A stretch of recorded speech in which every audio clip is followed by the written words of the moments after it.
6 men who'd kill you without blinking, and you're sitting at the same table as all of them. The boss slides something across the table. Small, metal, familiar. It's your badge. Your real badge. And every single person in that room is smiling. They haven't just found out, they've known for days. This is how my life as an undercover cop almost ended. It started 2 years before that night. I was 26, fresh out of a task force training program, and someone decided I had the face for undercover work. Apparently, forgettable but trustworthy is a compliment in law enforcement.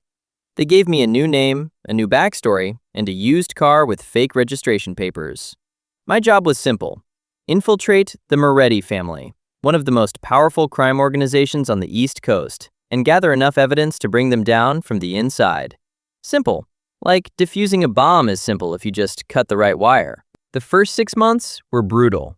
I was nobody. Running errands, picking up dry cleaning, sitting outside restaurants for hours waiting to drive someone home. But I kept my mouth shut and my eyes open. And slowly, very slowly, I started climbing. A year in, I was handling collections. 18 months, I was sitting in on meetings.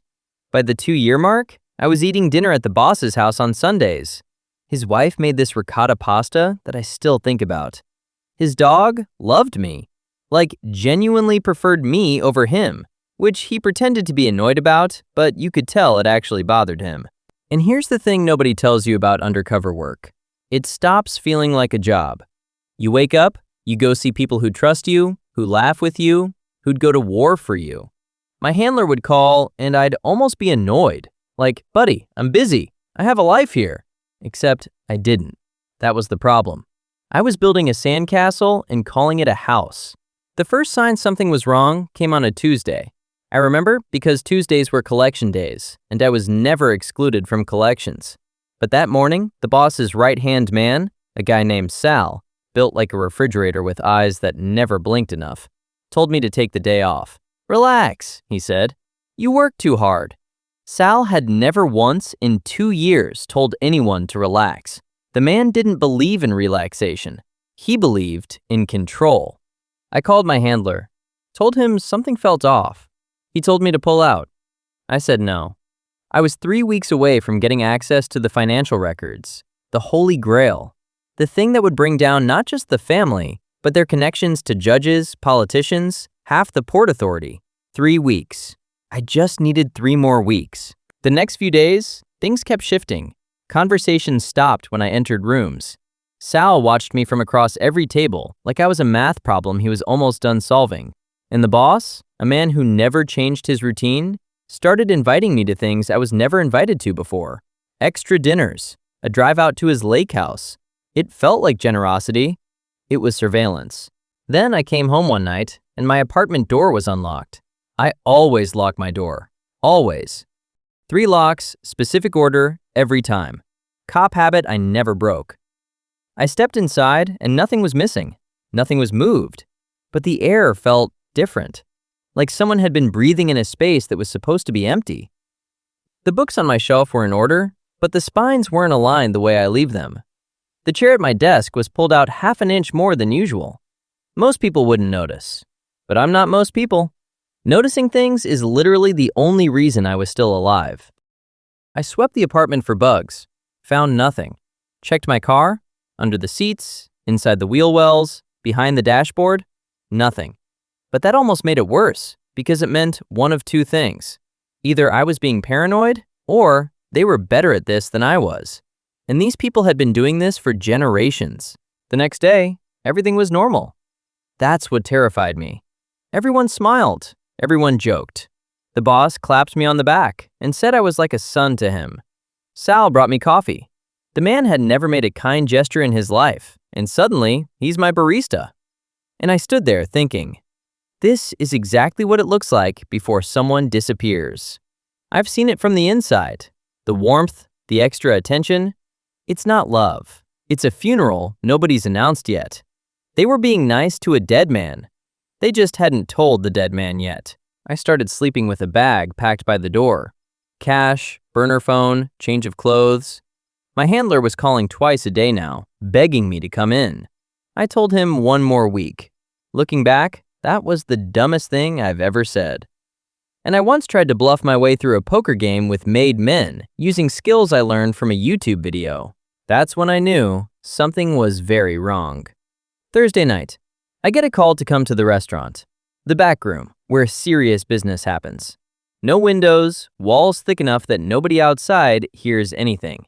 When I walk in, 6 guys are already seated.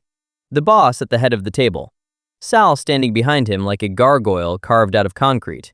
2 guys I recognize from the enforcement side, and 2 I've never seen before, which is never a good sign because new faces in that room means someone is there to do a job the regulars don't want attached to their names. The boss waves me in. Sit. Eat. There's food on the table, but nobody's touching it. Wine is poured, but nobody's drinking. The bread is still whole. I sit down, and for about 90 seconds, he talks about the weather, the Yankees, his daughter's school play. She was a tree, apparently. He was very proud. 90 seconds of small talk that feels like 90 hours. Then he stops, reaches into his jacket pocket. Slowly, deliberately, like he wants me to see every inch of the movement. And he slides my badge across the table. My heart just stopped. The real one, not a copy, not a bluff, my actual department-issued badge with my real name on it. The name I hadn't heard spoken out loud in over 2 years. It sat there on the white tablecloth like a grenade with the pin already pulled. Nobody says anything.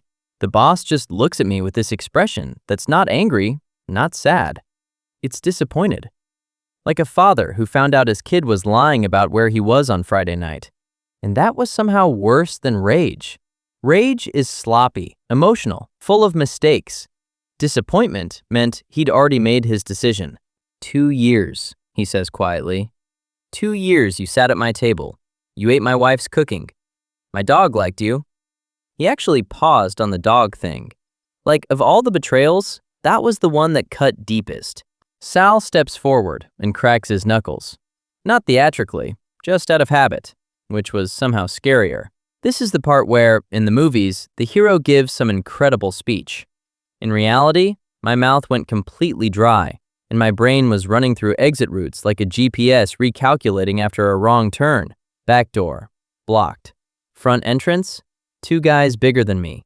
Windows, none. Second floor bathroom had a window to the alley, but that was 2 rooms and a hallway away. But I didn't run. Not yet, because I had 1 card left. Something I'd stumbled onto 8 months ago and kept hidden. The boss, the great untouchable patriarch, had been skimming from his own organization. Millions, funneled through shell companies into offshore accounts his inner circle didn't know about. The man who preached loyalty above everything was robbing his own people blind. If they found out, they wouldn't just remove him, they'd erase him. So, instead of begging, instead of denying it, I looked him dead in the eye and said, before you do whatever you're about to do, you might want to ask yourself how much your friends at this table know about the Cayman accounts. The room shifted. Nobody moved an inch, but the energy changed completely. Sal looked at the boss. The enforcers looked at each other. The new faces looked confused. And the boss, for the first time in 2 years, looked at me with something I'd never seen on his face. Fear. Just a flash, gone almost instantly. But I saw it. And more importantly, everyone else at that table saw it too. That bought me about 4 minutes. 4 minutes of confusion, whispered arguments, and Sal trying to figure out if I was bluffing, while the boss was trying to figure out how much I actually knew. Voices got louder. Someone slammed the table.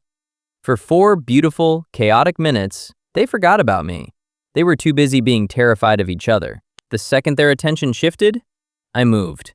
Flipped the table into the 2 enforcers, sending plates and wine glasses everywhere. Hit the hallway at a full sprint. Found the bathroom, locked the door, went through the window, shoulder first. Glass shattered around me as I dropped onto the awning over the alley. It held for about half a second before I went straight through, landing on a pile of garbage bags that smelled like the end of the world, but probably saved my spine. I ran.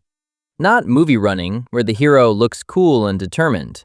I mean panicked, limping, gasping for air running, through back alleys with marinara sauce on my shirt and glass in my shoulder. I could hear shouting behind me, doors slamming, engines starting, but I didn't look back. You never look back. Looking back slows you down and tells them you're scared. My safe house was 6 blocks north. I made it in 4 minutes that felt like 4 hours. Bleeding through my jacket, I grabbed the emergency bag, the backup burner phone, and the car keys taped behind the refrigerator. Called my handler. Voicemail. Called again. Voicemail.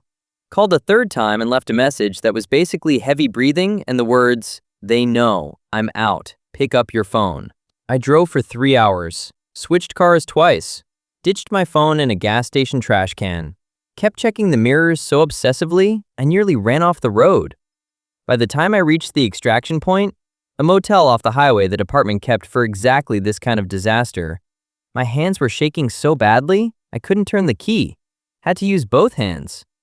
A grown man who just outsmarted a room full of killers, and he couldn't open a motel room door. My handler finally called back at 4 a.m.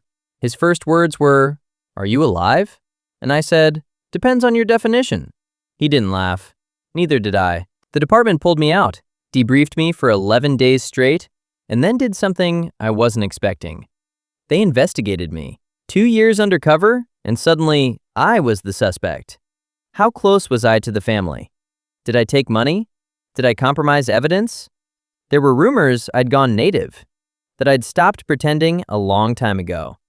And honestly, sitting in that gray room under fluorescent lights, being asked by my own side whether I was still loyal, I wasn't sure they were wrong to ask. They gave me a new name, new city, desk job at a precinct where nobody knew who I was. Safe, quiet, boring. Exactly what I needed, and exactly what was destroying me. Because the thing about living on pure adrenaline for 2 years is that normal life feels like someone turned the volume down to 0. I'd sit in traffic and miss the chaos. I'd eat dinner alone and miss the boss's table. I'd go to sleep in a safe apartment and lie awake because the silence felt more dangerous than noise ever did. Months passed. I started to feel almost normal. Started going to the grocery store without checking exits first. Started sleeping without a bag by the door. I was healing, or at least doing a decent impression of it. Then, one Tuesday, because it's always a Tuesday, my phone rang. Blocked number. I stared at it for 3 rings. Every instinct told me not to answer. I picked up anyway, which tells you everything about how much I'd actually healed. On the other end was a voice I recognized immediately. Low, flat, no emotion. Sal, the human refrigerator. He didn't threaten me, didn't yell, just said 5 words in that dead, empty voice. "The boss says hello, kid." The line went dead. I sat there in my safe, quiet apartment in my safe, quiet city with my safe, quiet new name. And I realized something that made every drop of blood in my body go cold. They weren't looking for me. They already knew exactly where I was. So here's my question. If you'd spent 2 years living that life, eating at that table, earning that trust, would you have stayed loyal to the badge? Or would you have become one of them for real? Drop your answer in the comments. And if you enjoyed this story, hit that like button and subscribe so you don't miss what happens next.